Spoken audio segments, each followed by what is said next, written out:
Record. Good evening. As the Environmental Concerns Group, we're lucky today to have Emma Brower from the California chapter of the Nature Conservancy. She's been working for the Nature Conservancy as a loyal donor officer in the Northern California region.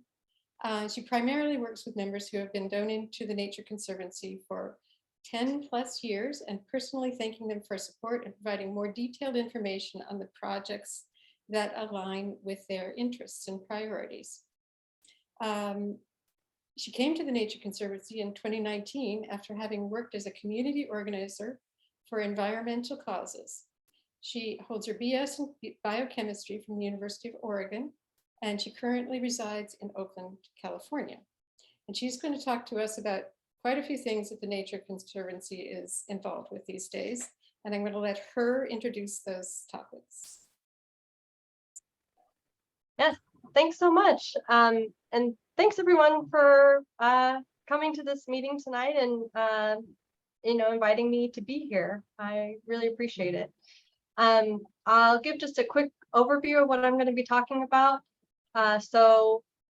Just generally speaking, I'll let you know who the Nature Conservancy is, sort of how we came to be and how we operate.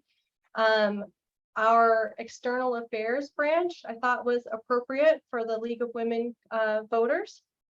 And then a couple of really big wins that we've had in the realm of plastic pollution in our oceans and forest management, so wildfire prevention, and then if we have some time, talking a little bit about water sustainability in California as well. So I'm going to share my screen here. And Emma, while you're sharing your screen and getting your tech set up, as the president of the League of Women Voters of Berkeley, Albany, Emeryville, I'd like to just make a couple of announcements. On our calendar for this week, tomorrow at 5 o'clock, we have an hour coffee hour that we invite everyone to attend to if they wish. It's just League members getting together for about an hour. Then the same evening, tomorrow evening, the healthcare team is meeting for a couple of hours beginning at 7. Lastly, or no, actually not lastly, the DEI team meets on Thursday at 6:30 from 6:30 to 8 p.m. And then on Friday, the criminal justice team meets at 4:30, followed by the voter service team that meets at 5:30. So it's a very busy time. It's a very busy week. All of this information, all of the links are on the calendar. So I just wanted to make that quick announcement. Thank you. Wonderful. That's great how many events are going on. Okay, I'm going to, can everyone see this okay? This is not the right. Okay, the Nature Conservancy in general and in California. So just a brief history. I'm not going to go through every single date here, but just know that the Nature Conservancy was started in the 1950s by a group of scientists who shifted their focus from research to activism within conservation and for the environment. So in New York, the first chapter of the Nature Conservancy worked with the neighborhood in Bedford, New York. There was an ultimatum given to them to either buy the 60-acre hemlock forest or sit by and watch it become developed. And so they worked with the neighborhood who pledged their life insurance policies, and then the Nature Conservancy financed about $7,500 of the purchase, which was our first purchase of land to prevent it from being developed and to protect it. And for a long time, that was the methodology of the Nature Conservancy, to buy up land and prevent it from being developed. Sort of anything that we could get our hands on or that there was interest in. And then through the decades, this has evolved and transformed over time. So we eventually had chapters in every state across the United States, and the California chapter was started in 1959, so one of the earlier chapters. And we became more and more innovative with how we were going about these purchases. So they became larger land acquisitions. There was the use of a conservation easement. For those of you who aren't familiar, a conservation easement is when a landowner sells the development rights to their land. So once they do that to an organization like us, if they sell their development rights over to the Nature Conservancy, we have a contract in place that whoever owns that land in the future must keep it in the same ecological state that it was bought in at the time of that right selling. So that's another way of preserving land instead of outright purchasing, buying the rights to development. And so that has grown across the United States. Certainly in California, we have many preserves, historical and current, that are made through those two mechanisms. And then as we started growing in size and also in scope, we expanded into international conservation, and of course continuing to protect special places in the United States. And over the decades too, we realized that purchasing land and then maintaining land is a very expensive endeavor. And so over time, we have made it more strategic. So instead of any land that we can find, it's very much oriented now towards finding really ecologically significant landscapes, last of their kind landscapes, biologically diverse areas, and making sure that they're preserved for the foreseeable future, hopefully in perpetuity. In that time too, of honing our methodology and focus, we realized that as a group made up of scientists and researchers, that we could also use these land preserves to research solutions to problems that are facing our environment. So you'll see in the later decades that we started to develop, regional planning tools and, ideas more towards things like climate change, food scarcity, things where the research that we do on our preserves and, in our own laboratories would help to solve these larger issues at play. So, in the past 20 years, we've started doing more projects around not just land preservation for the sake of conservation, but also for water security, for sustainable practices in agriculture, and for climate change as well. And so you'll see, so in 2010 to 2019, with decades of conservation success to draw from, we're able to take bolder steps than ever before to amplify and accelerate our work to address challenges like climate change and food security. This is a pretty critical decade as well to focus on these types of problems, and we're only working all the time to make them even more strategic, effective, and in a way where people and nature can thrive together. That is a major part of our mission, is making sure that we can create a world where we both exist in harmony. And I provided this link as well that gives you a little more about our history if you're interested in some of the major milestones. And then how we work today is definitely evidence-based science. We use that science to drive and influence policy at the state, national and local level. We work with companies, recognizing that large companies have an outsized impact on our environment. And because of that, it's really important to make sure that their methodology and their practices are being used in a sustainable and environmentally friendly way. There are many projects and programs where we partner with Indigenous peoples and local communities. That includes California as well. We work on technology and innovation to solve some of these problems. finance and investing. And then we do have a sector for nature lab, educator resources, and that's for the youngsters, for the youth out there. But today, I wanted to focus on with you all how we drive policy.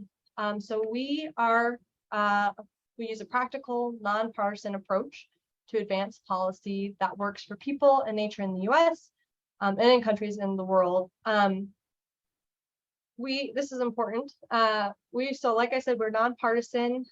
We support issue-based legislation if it's around the environment, but we don't endorse candidates for political office, much like the League of Women Voters.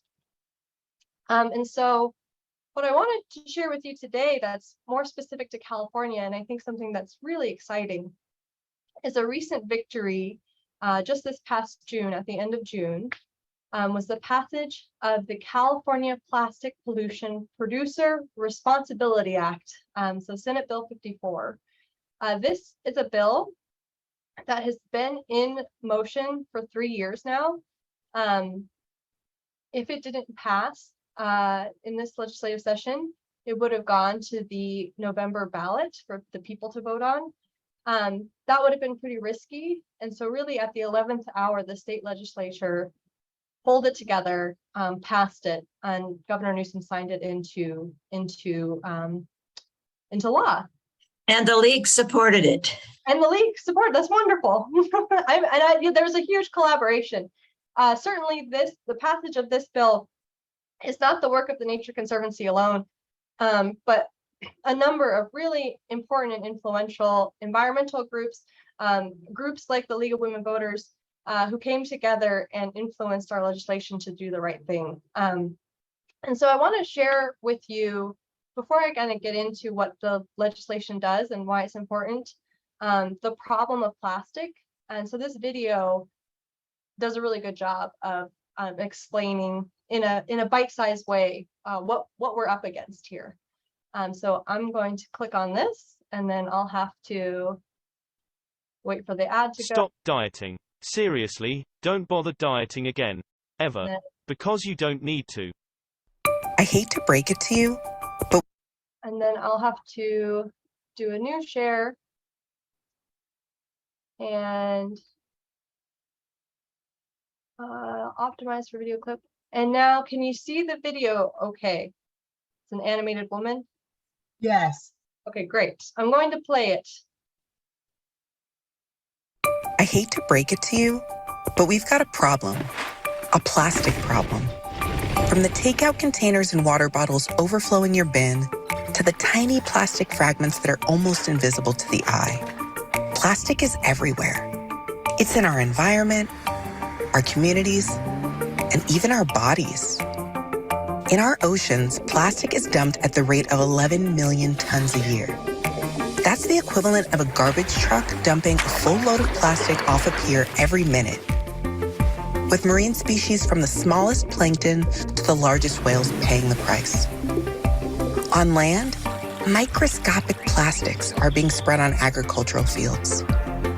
In our communities, plastic is littering our streets. And disadvantaged communities are disproportionately impacted by harmful plastic production and pollution. It's in our bodies. No matter who you are or where you live, you are eating plastic. So yeah, we've got a plastic problem, but it's not your fault. Plastic production is a major contributor to climate change, and plastic companies have tried to make their pollution your responsibility. They've made it your job to recycle and clean up the environment, all while ramping up plastic production every year. At this pace, the amount of plastic pollution entering our oceans alone is projected to triple by 2040. The world simply can't keep up. It's clear that the world can't clean up the plastic industry's mess for them. Instead, we have to work together to clean up the plastic industry.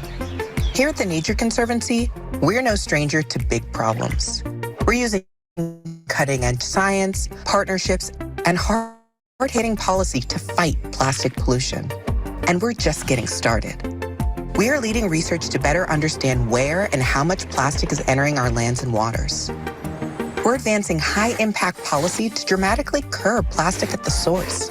by reducing the amount that companies are allowed to make. And we're working alongside industry partners like global clothing brands and other stakeholders close to the problem to change the way plastics are used and to capture plastics before they leak into the environment. The plastic problem is just a generation old, and our generation can be the one to fix it. But we need to be bold and think big. It's time we chose nature, wildlife, and people over plastic. The future is in your hands, so join us. I'm going to share back onto my presentation here.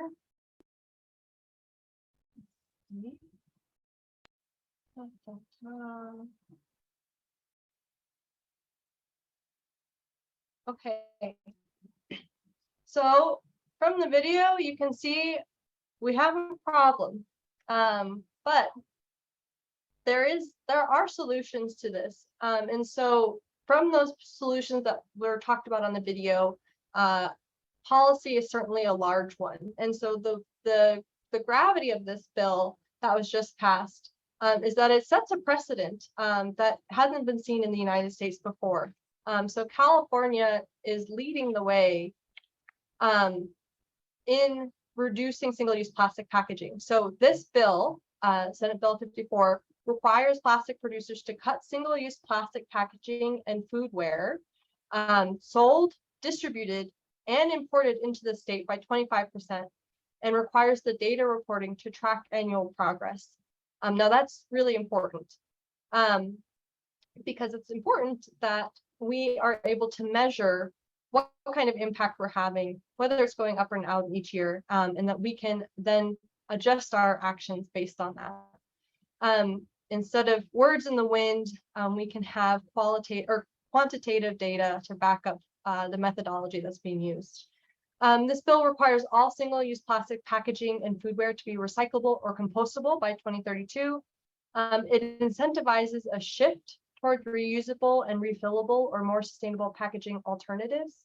And it creates a polluters pay model, which I think is really amazing, because that generates $5 billion in funding over 10 years to recover, restore, and protect California's lands, waters, and communities, and support disadvantaged communities that have been disproportionately impacted. So this is a really comprehensive bill that has not been seen elsewhere in the country. In many ways, California has led the way when it comes to the environment and environmental legislation. And when that happens, often many other states follow suit.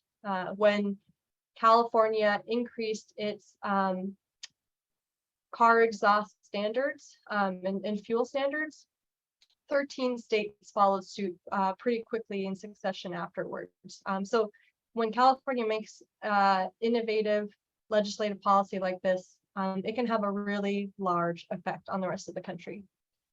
But passing legislation is not enough, or at least the Nature Conservancy is going to continue working on the plastic pollution problem in addition to policy. So we are doing science and research, a little bit of our bread and butter. We're conducting research to fill major information gaps and document potential solutions to reduce the flows of microfibers into natural systems. One major problem with our plastic problem is that there is data gap. And when we have that, that means we can't measure against what we don't know. And so it's really important to fill that gap so that we know what we're working against and we know if we're improving it. And excuse me, we're working with partners to identify major data gaps and opportunities for cost-effective approaches for plastic waste flow. Plastic waste flow and monitoring research in California, which is another crucial step towards strategic mitigating plastic pollution. The second thing is bold intervention. So a large problem with the plastic pollution in our oceans is that it's coming from microfibers. And these are microscopic pieces of plastic that can get into our water systems. And like the video talked about, get into our ecosystems get into our blood system even because it is so small. And a lot of that microplastic comes from our clothing. It comes from the manufacturing process. It comes from even us at home washing our clothes.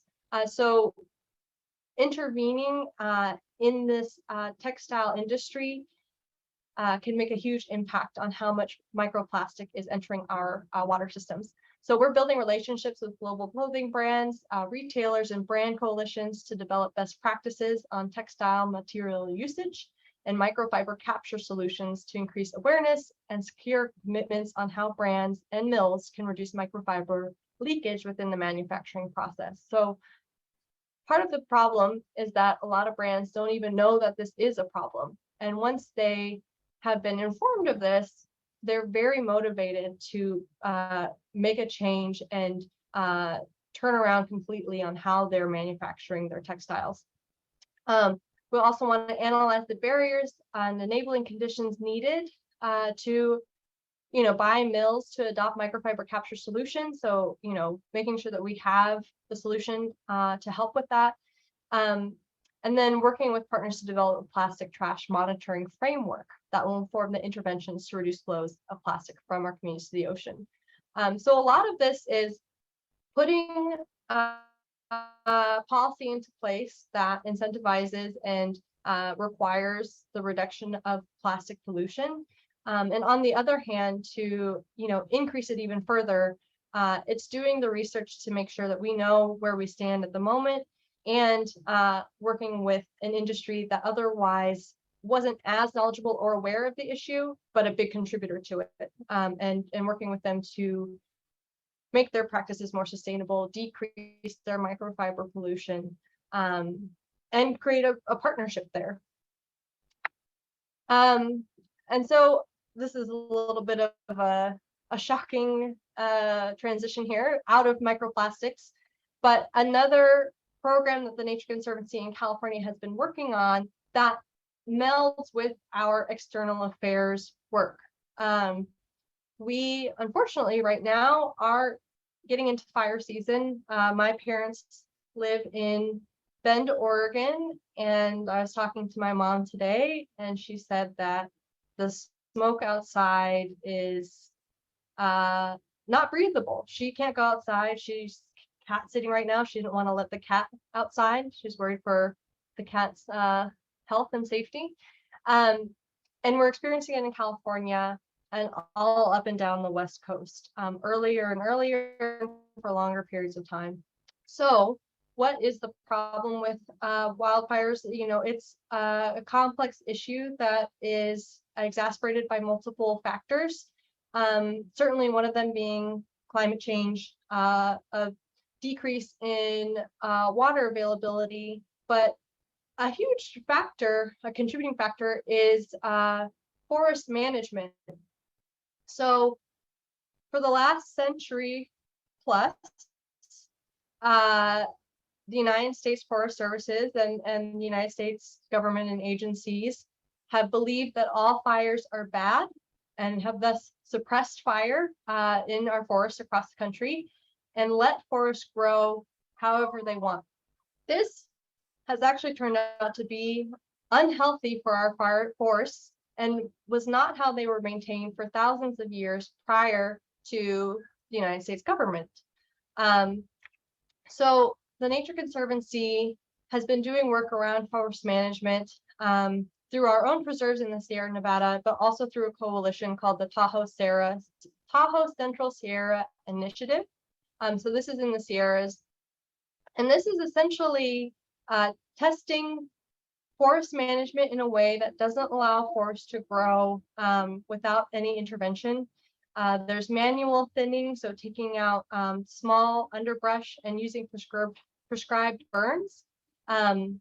What this does is it takes out what we call ladder fuel.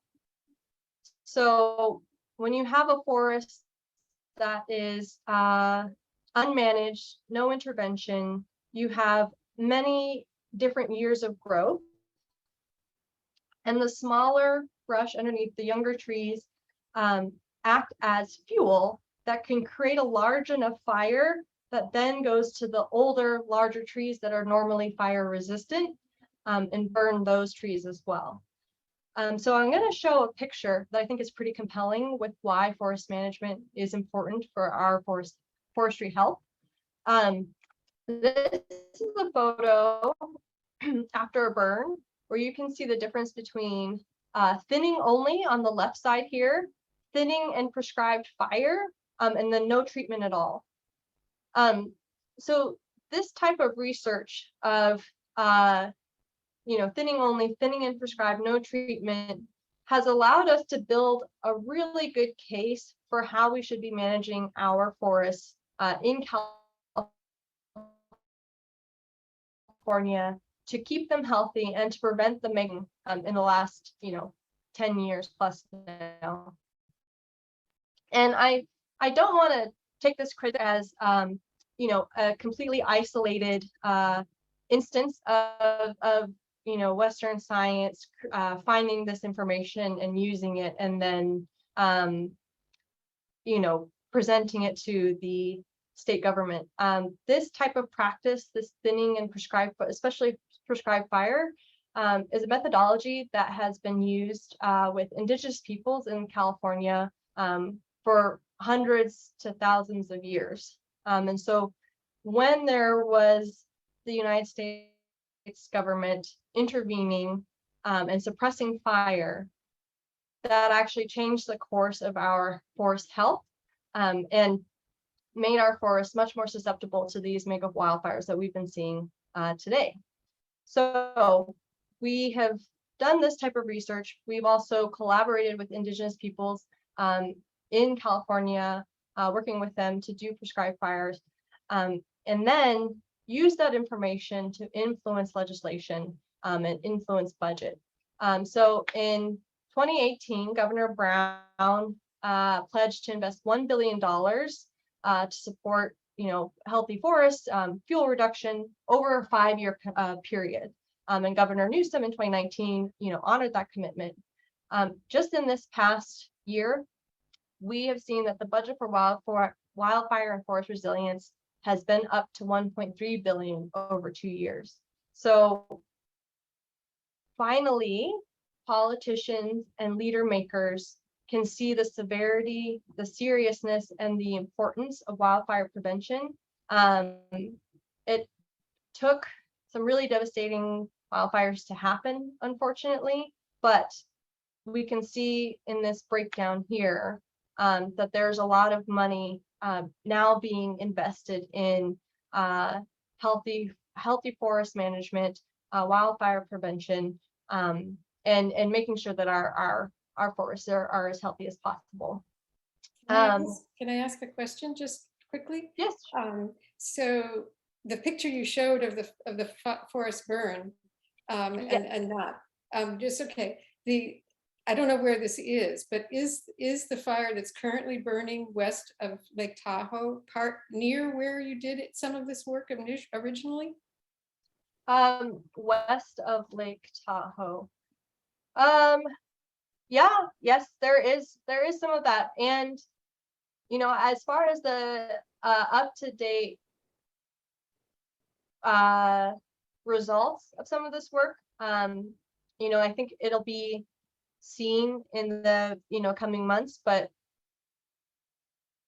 just to answer your question, I think yes, west of Lake Tahoe is where some of this work has been done. Did you have a follow-up question? I don't want to presume to continue on. And I was wondering if this will be another test of how well your system works under the current circumstances, because you have a new set of circumstances that just occurred. Yes. No, I think it will be a test, and I know that our forest team too is constantly looking at the wildfires that happen to see how well their methodologies have worked, testing it against one another. And I believe in the past couple of years, when there have been these major wildfires, the areas like this photo have showed improve, forests having more resiliency when they have this thinning and prescribed fire. But as far as the fire that's happening currently, I'm not up to date on what results are happening in the moment, fortunately. But I'll have to, that's an interesting thing. I'll look into it. And I wonder if our forestry team will be coming out with materials for that as well.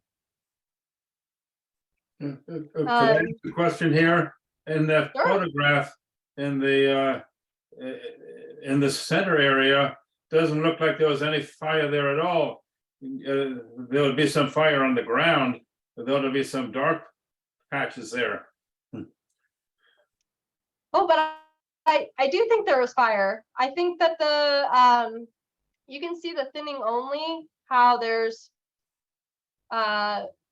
darker and there's like this yellow. There is some yellow over here, but I think it's just much more resistant. You can see some of the black, like in the lower right corner, kind of on the ground. Some of it in the shadow, but I think the thing is that it's much more resistant because what it does is it takes out the fuel. So if you think of the no treatment area, and you think of how you start a campfire, and you need that tinder and that kindling to get it hot enough to get to the logs and to be able to put the logs on fire. That is very much how that forest had grown. So you had all of the underneath tinder and kindling that allowed the fire to get hot enough to be able to burn down these older, more mature, bigger trees. When you start a fire with just logs, it's almost impossible to get those to catch on fire with the mechanism that you would use with tinder and kindling. And so what the thinning and prescribed fire process does is it takes out that fuel. So it robs it from being able to build up to a heat that can engulf the forest. So it basically, prevents it from getting to a point where it's going to engulf this forest. Does that make sense?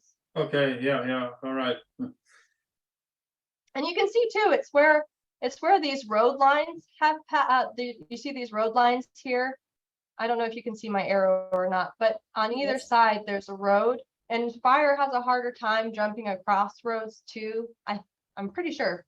And so those are natural barriers as well that kind of help with that. So I think the combined use of these road barriers with the absence of that fuel helped prevent this forest from catching fire in the same way that I think it these also other kept two barriers did. it kept it low to the ground, so the upper parts of the bigger trees didn't actually get fully burned. Yeah. Yes. Yep. And so one benefit that we've seen this year in our budget is that there is a substantial amount of money from the California State Legislature or state government going towards environmental issues. We have $3.5 billion over 5 years going to drought and water resilience, $1.3 billion over 2 years going to wildfire and forest resilience. Excuse me. I'm recovering from a illness, so I might cough a little bit. We have $1.1 billion over 3 years going to nature-based solutions, and then some, hundreds of millions of dollars going to extreme heat over the next 2 years. So this is some of the information that I wanted to share with you all. I'll pause here for more questions though on the material that I've covered. Here, I'll stop this share.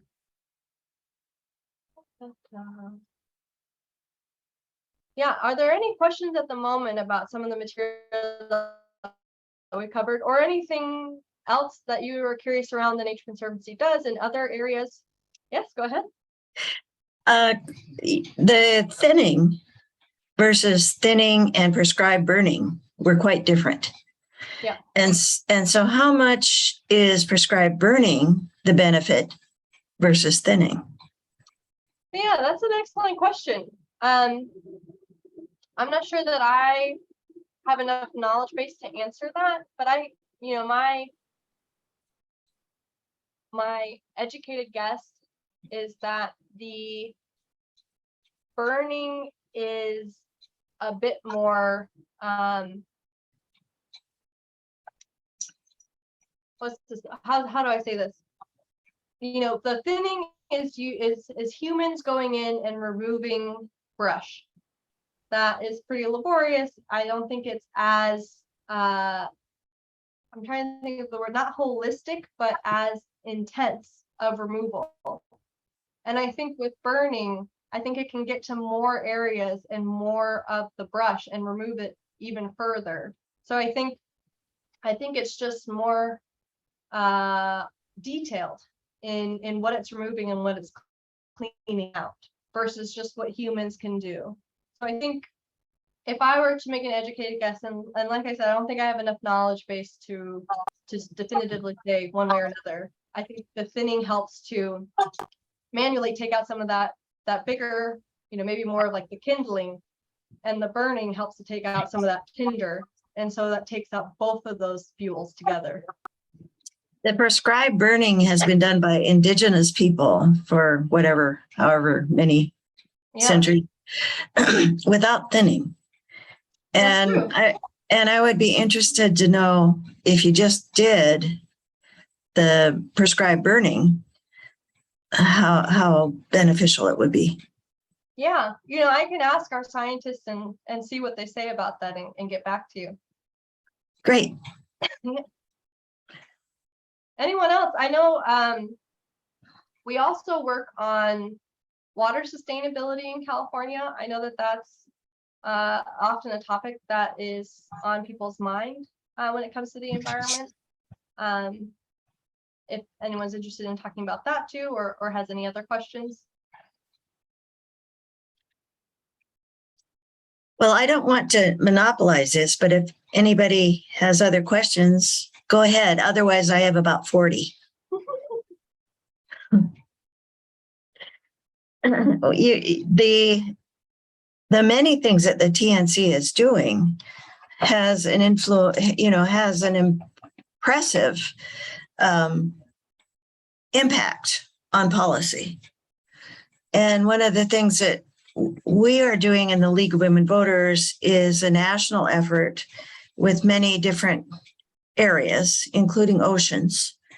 And I was under the impression that you would talk about oceans at this. Oh, yeah. But yeah. So if you have some, sorry? If you have comments on the efforts that you're doing on oceans, which is impossible to do in 20 seconds, but yeah. Oh yeah. No, we have a really robust oceans team. You're right. I could have elaborated more on that. I think I was excited by the state, the wins that we've gotten recently from the state legislature when it comes to the environment. But we have a really active oceans team that's doing quite a lot around one, plastic pollution prevention or retrieval is actually working on fishing gear. So there's multiple things being worked on here. Actually, I have some documents I can share on this. If you'll allow me one moment here. Let's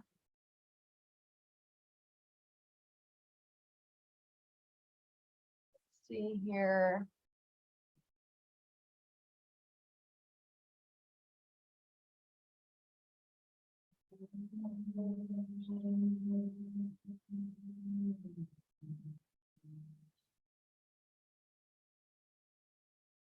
Well, here. This is one I can share.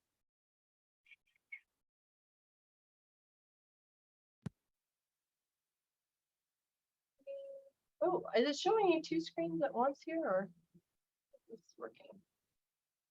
You can see this industry-led loss gear recovery. Yes. So this is a program that's been put into place to basically, essentially, crab fishing is an industry where it's very easy to lose traps and not recover them, and kind of let them go awry. And unfortunately, what happens is that whales can get entangled in these crab traps, Dungeness crab gear. And so this program has been working with Dungeness crab fishermen to, my understanding is to put trackers on these and incentivize them to retrieve these crab pots instead of just letting them be lost to the ocean. And I know it's financially incentivized to do this. And let's see, it's a self-funded operation model driven by fishing community leaders. Yep. Oh, I think they get paid to go and retrieve these as well. And they're compensated for the trap return. That makes a lot of sense because I think that finance is a big incentive for anyone. And so when it's going to be affecting your industry so directly, it can make a big impact on that. And so what's really cool about this is that this program of crab gear retrieval has allowed us to create a collaboration with these fishermen in a really responsive way. So last year, we noticed that whales were migrating at a time in the year a little different than they normally do, a little closer to Thanksgiving. And it was going to collide with the biggest part of the crab fishing season. And we were able to work with the Dungeness crab fishermen to actually delay their fishing season to prevent the entanglement of these whales as they were migrating up the coast. Yeah, it was wonderful to be able to work with fishermen in a way where we could. They really didn't have an incentive to do it. You know, I think it was their biggest time of year for fishing, but they're really motivated to keep our ecosystems in check and to create a system where it's a healthier ecosystem, you know, with whales and with fish in general. And so there have been a number of projects where we worked with fishermen directly around, you know, for example, with swordfish. Swordfish is a really popular product, really lucrative product that has a lot of bycatch. And bycatch means that animals that aren't swordfish get caught up in the fishing gear. So unfortunately, that can mean porpoises, it can mean turtles. And so the Nature Conservancy looked at this problem, put trackers on the bycatch and the swordfish, and realized that the swordfish were swimming at a really low, latitude in the water compared to the bycatch, which was mostly towards the surface. And based on that information, they created entirely new fishing gear that roamed at a lower level in the ocean and prevented these animals from getting caught up in the fishing gear. And so these fishermen were very incentivized to use that because it created a higher percentage of product yield for them. And they weren't being penalized for accidentally catching animals that would otherwise, you know, have gotten trapped in their gear and maybe, you know, have died. And yeah, they weren't going to be penalized for that, and they were having a higher product yield. So that type of work with fishermen is really a way of just seeing the problems that are there, working to research it, finding a new solution, and then implementing that. So that is the work that we've done with oceans. And then the third one and final one that I can really speak on is with kelp forests. I think I might have something on kelp forest here really quick. That's my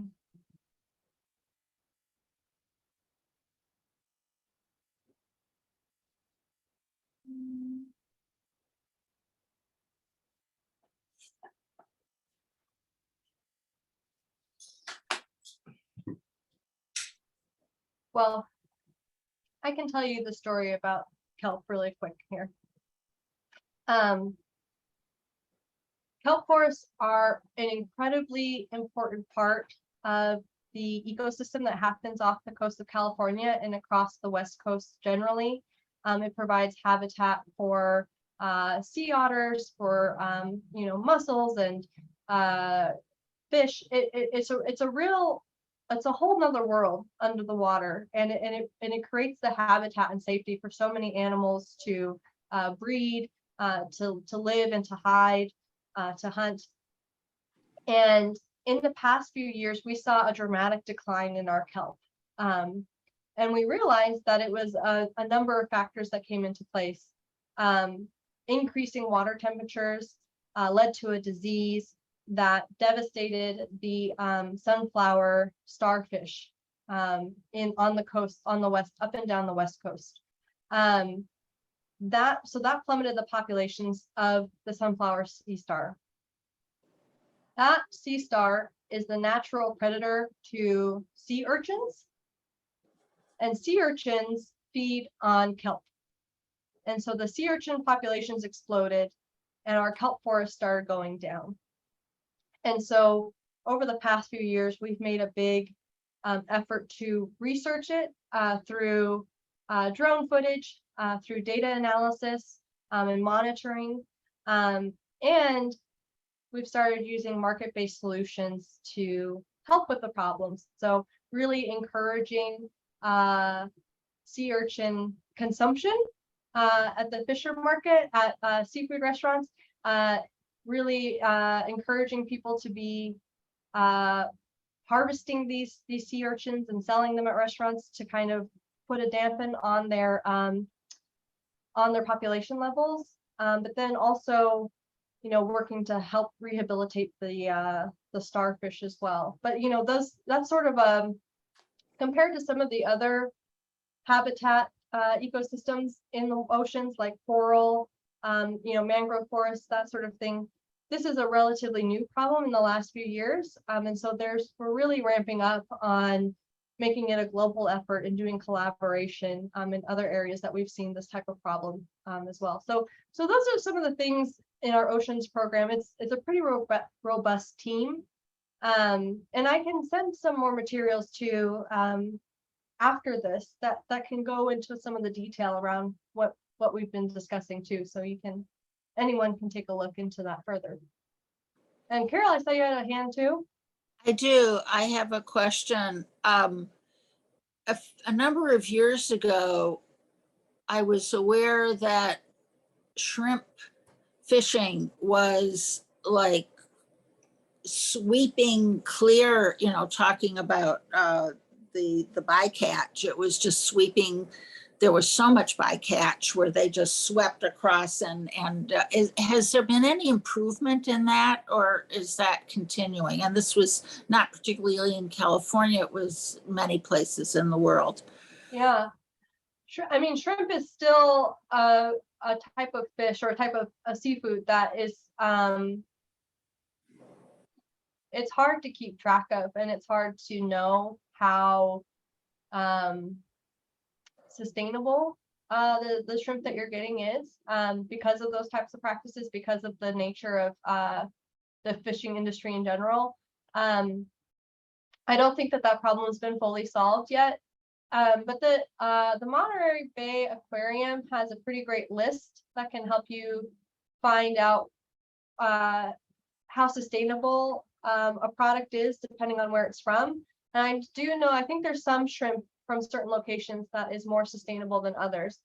So if you take a look there, another program that we've been working on that has the technology and innovation portion for the oceans program is just monitoring fishing boats. So putting cameras on the boats and using AI to monitor what type of fish is being put onto the boat, the size and scale of it, to keep fishermen all over the globe honest about what's being caught, and if they're reaching a maximum, if they're getting bycatch that they need to be fined for, That's been a major problem with our fisheries globally.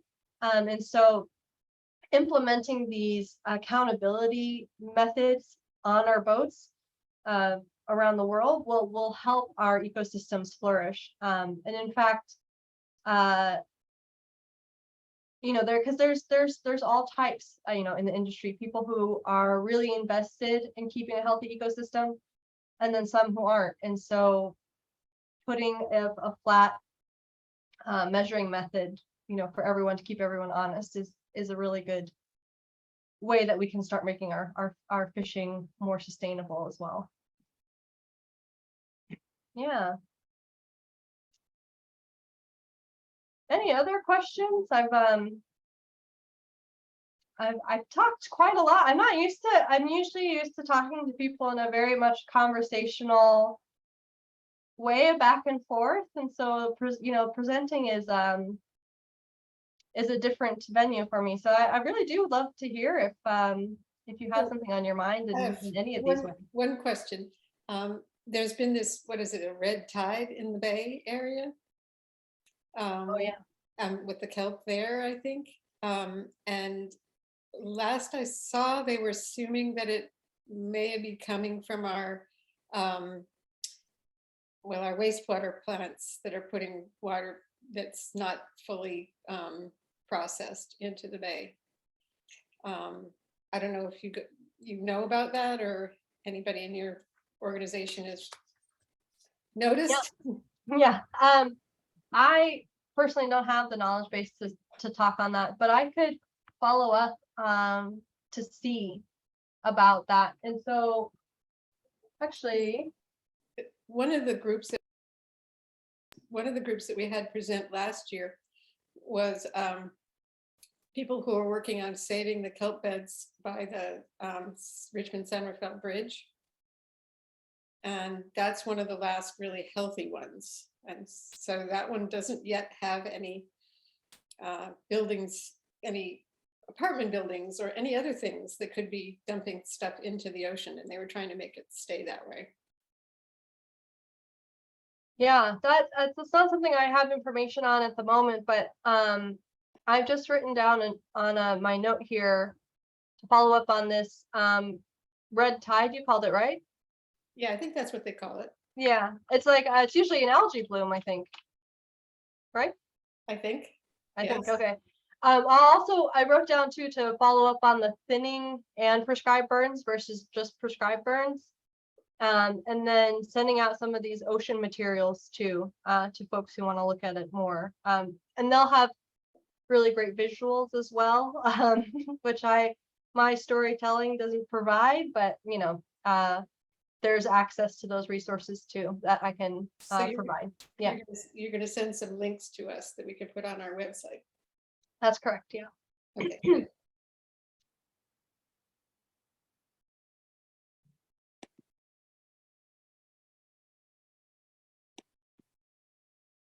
Okay, Diz, I guess you're next. Start. Pardon? I was just saying, you could ask some questions. Oh, some of my 40. One of the things I'm interested in is how TNC is organized. You have the oceans group, you have the other groups, the fire, forest and wildfire. What is that organization?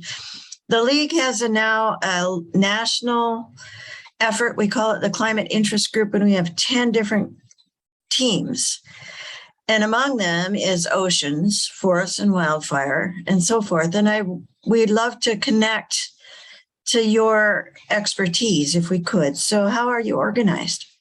Yeah, it's a good question. So we have our national / international work, you know, our main headquarters in the DC area. So that's like our world office. It's almost kind of how the United States are structured, where we have like almost like a federal organization that we're sort of umbrellaed under, and each state has their own chapter that they have autonomy with. So the California chapter is, you know, leading our our research and innovations, but working with the rest of the chapters and the World Office to strategize and collaborate and share ideas. But within California, we have a number of scientists, and it's structured. It keeps getting restructured depending on what makes sense. But we have an oceans team that works mainly on the fisheries program, the kelp, plastics. We have a water program that works on fresh water, so river health, like salmon habitat, wetland habitat, but also sustainable groundwater management, particularly when it comes to how our water is being used with agriculture, making sure that there's enough room for nature to have a seat at the table there. We have a climate program that works with forestry. It works on strategic use of land, so finding degraded areas that are good for solar, so that we're not developing on areas that are ecologically significant for the sake of solar. So a number of climate strategies that are kind of housed in the same team, forest being one of them. And then a land program that works on land connectivity, stewarding our preserves, widening the expanse of the habitat that's available for plants and animals to thrive when possible. So, and then of course we have a small external affairs team as well that works with all of our conservation groups. I hope I'm not missing one. Let me just double check here because it's. You mentioned California, but what about the broader groups? For example, Oceans Beyond California. Oceans Beyond California. Oh yeah, I mean there is a really robust program beyond California that I can't speak to as much just because my knowledge base is really California based. However, I know that there are programs being run in the Pacific around sea turtles and sea turtle habitat. I just saw a presentation on that from one of our Asia Pacific colleagues. They're based over in Australia and some of the surrounding islands there. So I know that there's efforts going on that way. With kelp, for example, there's work globally around our kelp systems, our coral reef systems. That's also ocean work that's happening, particularly like in the Caribbean, working with island nations to refinance their national debt so that any funding that would have been going towards their debt, once it's been refinanced, they can use those extra funds for rehabilitating their coastlines and preserving it. Like with the Seychelles Islands, for example, that's been a big success there. So there's work globally with the oceans, but as far as major specifics, I mean, I know that with that swordfish fishing gear, for example, swordfish are a really popular product in, I believe it's Chile.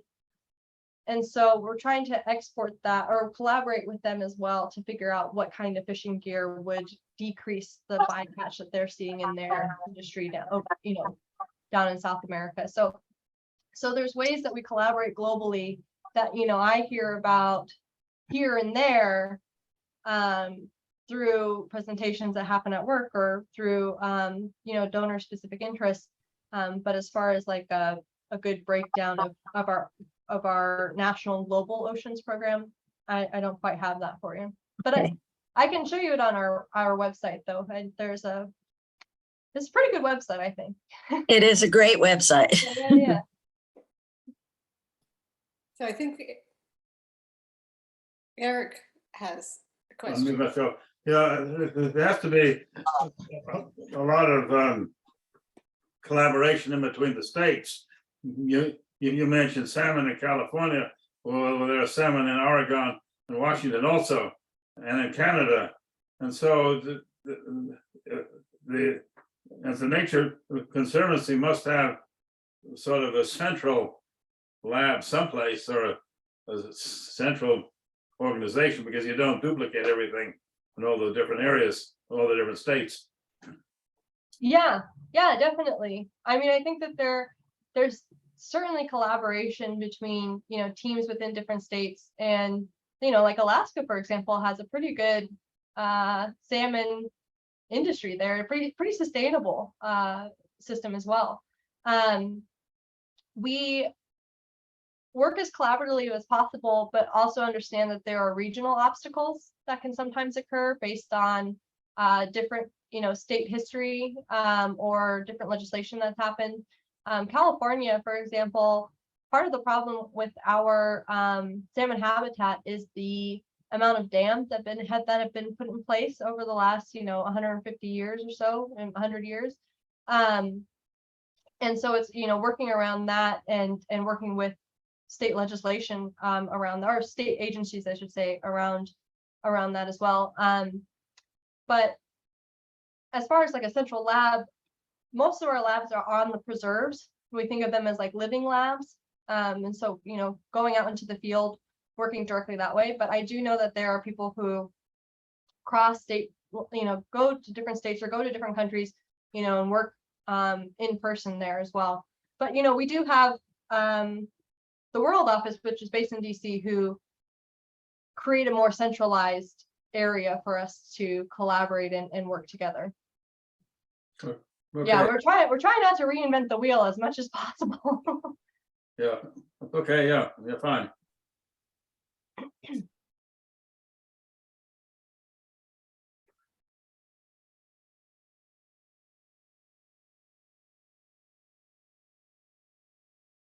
Oh, I see some. I haven't. We still have more time, so if anybody else has more questions.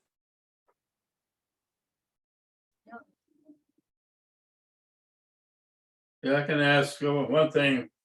This might not fit into Nature Conservancy so much, but farmed shrimp could cause a lot of methane emission. It's after cows and then ruminants and cattle on ranches are a large source of methane, and then next in line per portion, if you eat something, if you eat a meal, is farmed shrimp, which is amazing. Do you know why there is so much methane that comes out of farmed shrimp? Oh, I have no idea, but I wonder if it has to do with diet at all. If farmed shrimp aren't receiving the type of diet that they would in the wild, are they creating more methane than the wild shrimp? Apparently.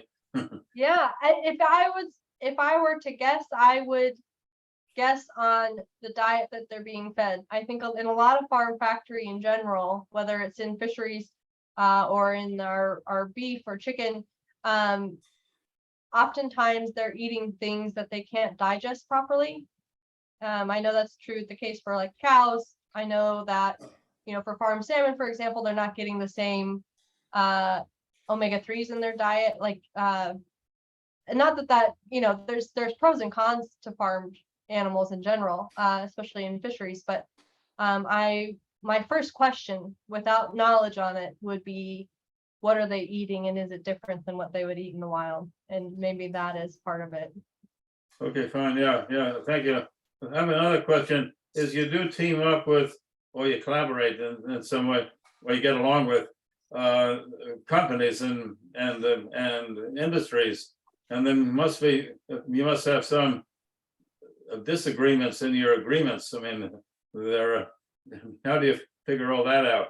No, that's an excellent question, and I think it's one that we have to be really intentional about when when we're collaborating with larger corporations, we want to make sure that their intention is genuine and authentic and not necessarily a PR opportunity for them or a way for them to greenwash what they're doing in their practices. So it's an ongoing negotiation with with a corporation, and continuing to reevaluate, are they making progress on what they said they will? Are they putting forward that effort that they started with? And we always hold the right to back out of a collaboration if it seems like it's not going in the right direction or the way that we think is most appropriate. So it's just it's trying to have the most integrity possible when it comes to collaboration, and knowing when to walk away from something and when to continue on. So just making sure that the people that we're working with are, like I said, genuine in what they want or what they're trying to accomplish. Yeah, great. Yeah. Thank you. Sure thing. Yeah. Yes. So I'm sorry. Christine. I'm changing subject a pinch. I've been thinking about the underbrush and how, and because I listened to a webinar, and I can't remember the name of the school. It's a little north of here where they have all kinds of environmental and veterinarian school and everything. Anyways, some of the young people were talking about this, how the underbrush affects the rainfall. And they were saying if there was fewer trees, smaller trees, then more water would go into the rivers nearby, and then that could go into the reservoirs. Are you doing that or studying that or thinking about it? Is it true? Yeah, no, absolutely, that is true. The health of our forest has a really big impact on our water systems, and something that we have seen that and reinforces what those students are saying is that if you look at a forest that hasn't been managed, that's just been allowed to grow how it wants,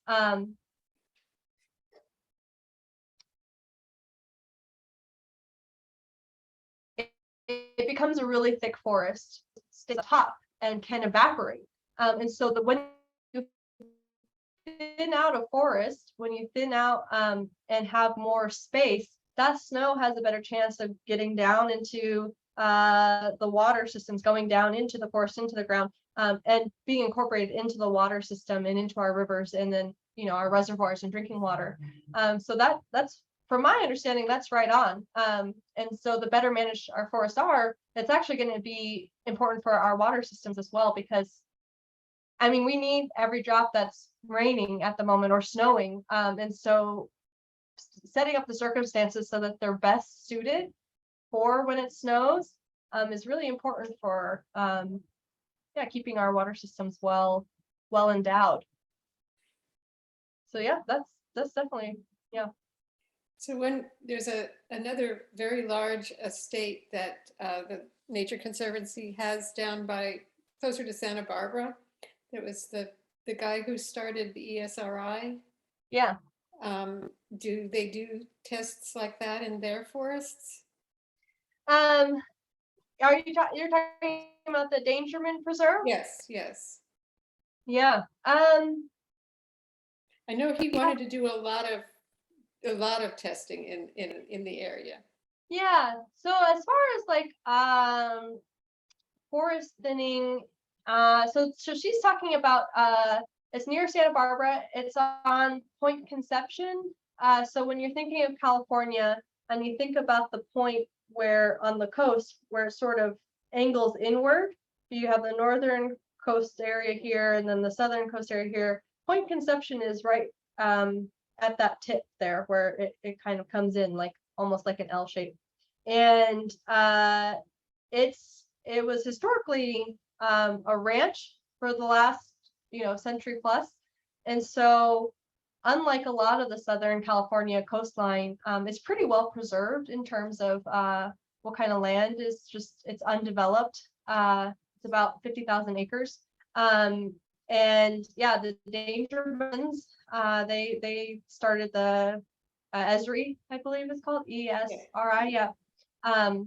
Made $165 million donation in order to purchase this piece of land. It was a really opportune moment to get this preserve in place.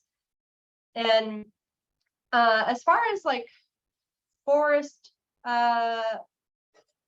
research, it's not quite the same forest like as in the Sierras, for example, so it behaves a little bit differently, but there is a lot of testing around how climate change affects our coastlines. So that preserve is really well suited for that type of research because it has the northernmost boundary of or territory of like southern species of animals and plants, and then the southernmost boundary for northern species, animals and plants, and it sort of coincides on this tip. And so you have a wide range, you have a pretty big biodiversity for Southern California coastline. It's fairly undisturbed. And it has you know, different ecosystems intersecting. You also have the southern currents as well as the northern currents coming together. So it's a collision point that's really well suited for research.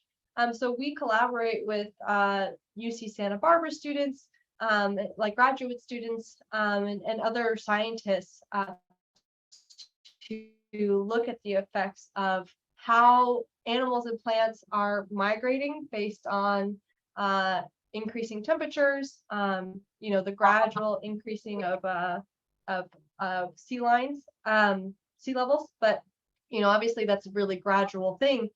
But the more we can study it and look at it now, the better we'll be able to predict where those animals and plants will go in the future.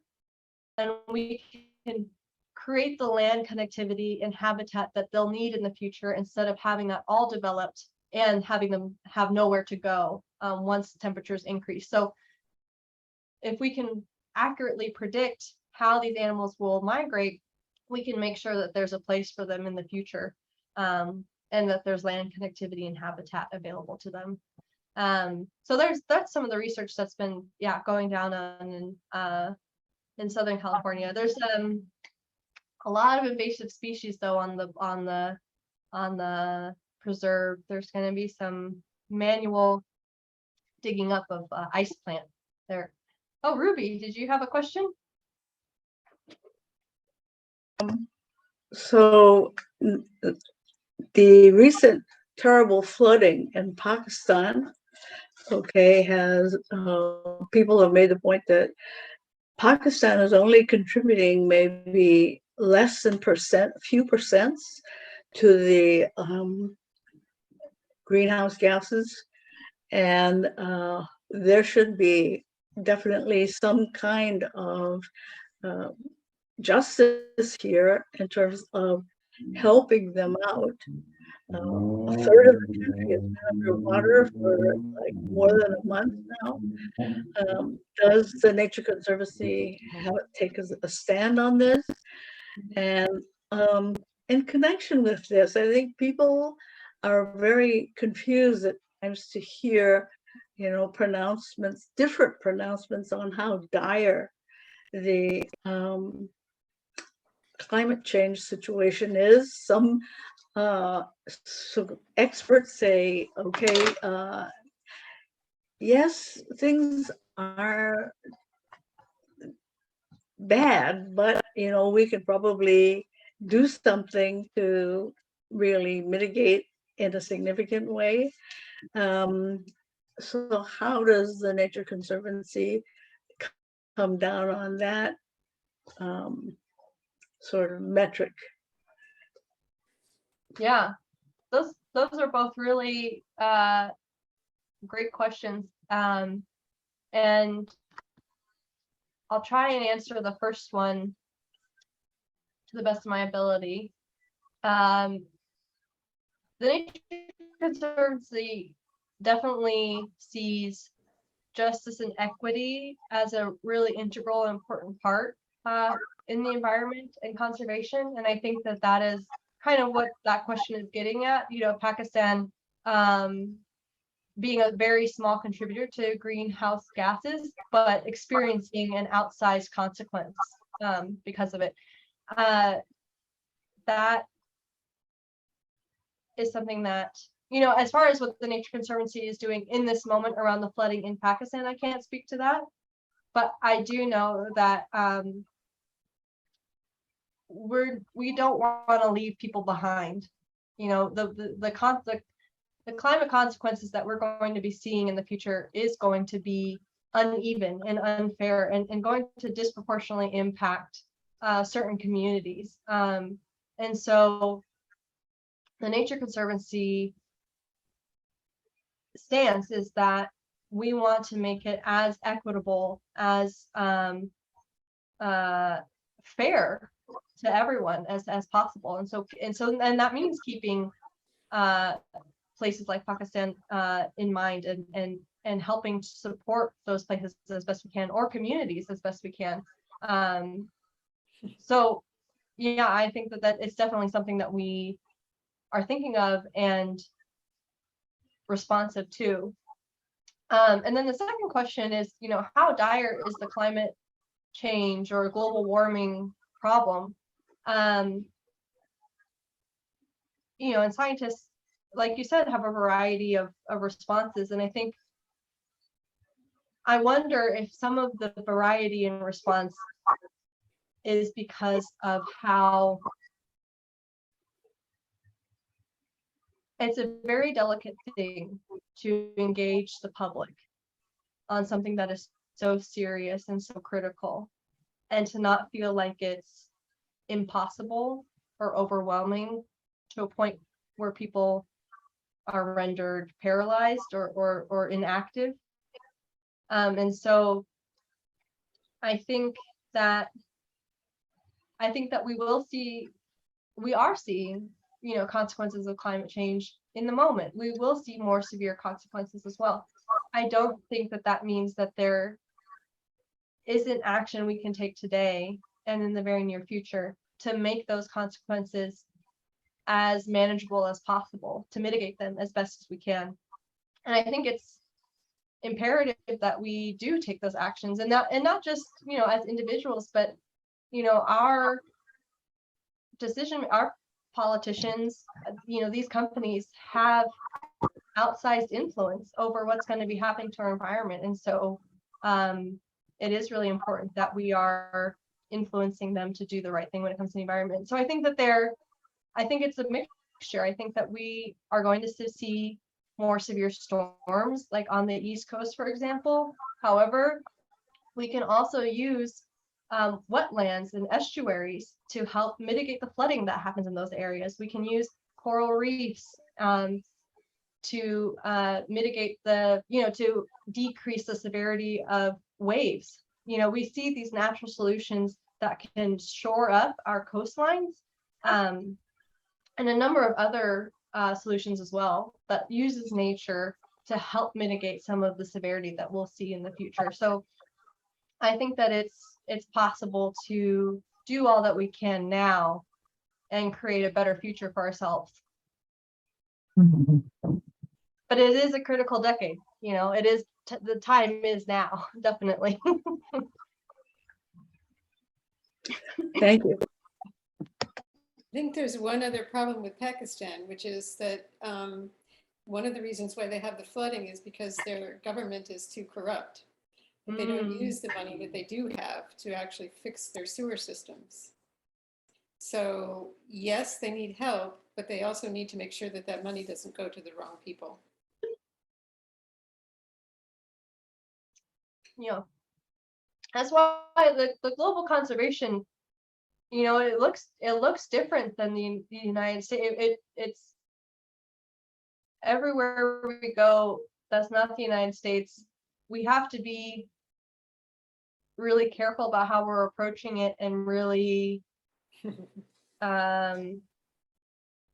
have to be listening and curious and talking to people who are there and affected by it, and working with them for the situation that is happening. And so it's going to be looking different in all the different countries that we work in. It certainly doesn't look. But I think like, it probably is it's very different in different states in the United States. Yeah, that too. That absolutely. Eric, did you have a question too? Yeah, there's the US has caused more carbon dioxide to go into the air than any other country. So I'm not blaming others for that. But Pakistan and the southern world, or the southern hemisphere, as it's called often, the population is just increasing very quickly. And then there are all these refugees and the people who live in the floodlands, and they get flooded out. A lot of the people who came from Syria were in a drought, and so they went to Europe. So there's on mitigation, if you want to call it mitigation, when doing something to help people. Well, it would help if there weren't so many people. So in particular in the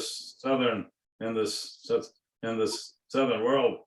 Well, do you have any comment on that? That's never talked about anymore. The population issue 50 years ago. You don't know about that because you're too young, it looks like. And but that was a big topic that was talked about around 1970. And so does the Nature Conservancy ever talk about that or think about it? Yeah, it's definitely an issue that I've heard from donors in the past, and like you're talking about, certainly donors who have experienced that movement. I think it was more of a movement, in that era, like the 70s or so. Less so now. You're right. You're hearing about it less, but definitely I've heard from Nature Conservancy donors. What I will say is, one, I'll emphasize what you said at the beginning, is that the United States and many other Western countries are the largest contributors of global warming or greenhouse gases.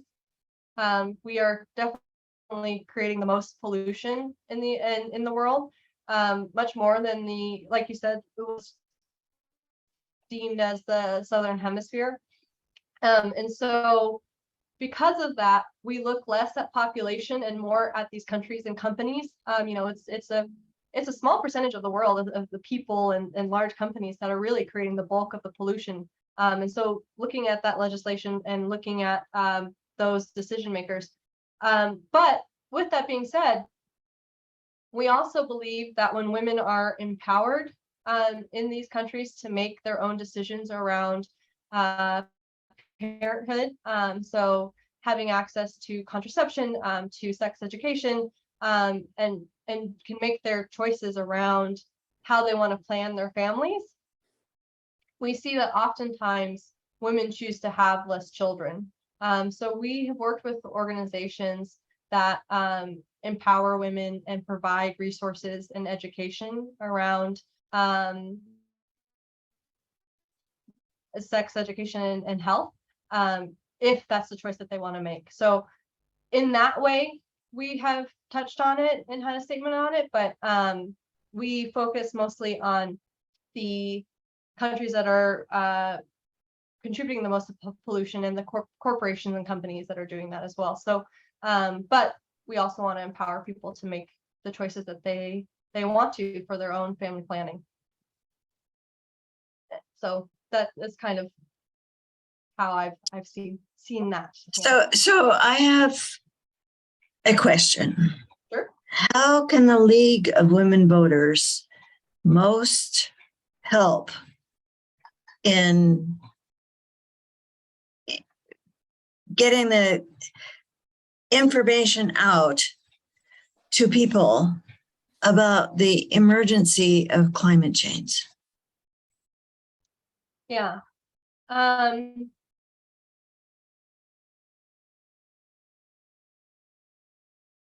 I think. Non-trivial question, by the way. No, I know. I mean, there haven't been any trivial questions this whole evening. It's been really thought-provoking and inspiring. but I'm taking your question seriously and thinking about it. At this point, and maybe, you know, I hope it's not naive of me to say, but I think that the education of climate change is becoming more and more ubiquitous, especially within our education system, especially with this newest generation. Young people are really informed about climate change and the environment. I think a lot of people in the general public are generally informed in that there's an issue. So I think the biggest thing to focus on is helping people figure out what action that they can take, you know, whatever level that they're at. You know, if that's providing how to vote, you know, in the November ballot measures, propositions, I should say, the propositions. Although there aren't very many, if any, really environmental ones this year. But you know, also if there are bills that come up that are environmentally oriented, you know, helping people find out what assembly member that they can contact, or what you know, California senator, you know, on the local level. So I think providing people with straightforward actions that they can take, and maybe and the different levels, you know, depending on how new or experienced they are with this kind of work, with environmental work, can be really helpful. Sometimes people know, but they don't know what they can do, or what they'll do, how it will make an impact. So I think providing the context on that all the time about how, when we work together and do everything that we can together, we can make an impact on a larger level. So I think it's in that way. So communication out to members and beyond. So the members and beyond. And what we can do in terms of legislation, but beyond that as well.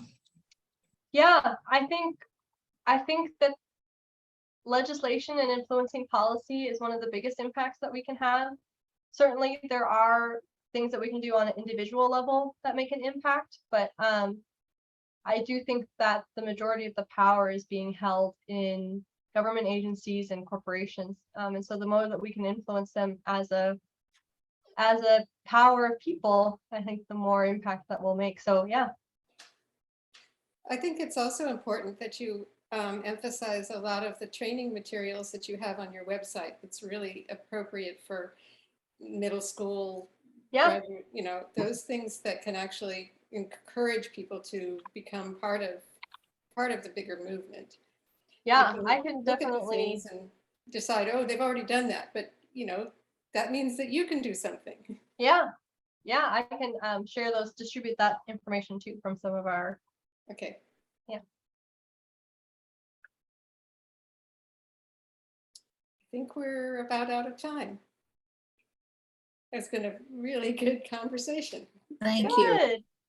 Excellent. Yes, thank you so much for having me. It was wonderful to be here, and yeah, thank you so much. Okay, excellent. All Thank right. you. All right, have a good Reach evening. out beyond this evening and have more people watch us. Thank you. Sure thing. All right. Bye. Yeah, thank you.